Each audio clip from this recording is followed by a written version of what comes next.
The sea dragon overlord Brynseldimer was a 200-foot long Krynnish sea dragon. So let's dive deep beneath the blood sea of Ishtar and find out more about it. And welcome back, guys, so let's hit the intro and begin.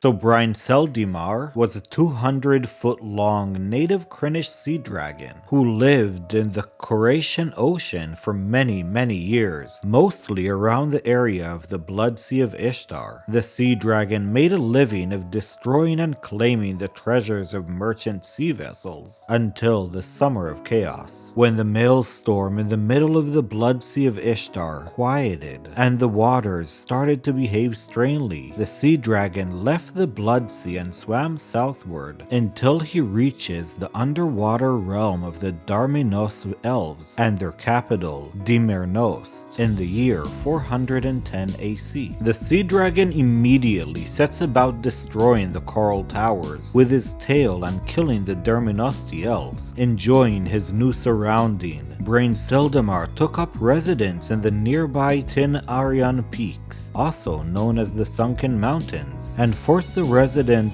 Lacendos to serve him or perish. And over the next 5 years, Brynseldimer terrorizes the sea elves as well as passing vessels. The dragon patrolled from the sea elves' domain to Leviathan's deep, but rarely ventured near Ansalon, fearing that Malice would learn of him and deal with him once and for all. In one fateful night, while patrolling his domain, Brynseldimer spotted a ship called the Narwhal and began to toy with it like a cat plays with a mouse. Little did he know that the ship carried the heroes of the heart, and one of them, the Kagonesti Feral, had recently come into possession of the Crown of Tides. The crown was a magical artifact which the Derminesti elves had given Feral in return for her aid against the dragon and the dragon overlords. Using the magical crown, the elf managed to control the waters around the ship and drove the dragon into the bed of corals. The enraged Brynseldimer then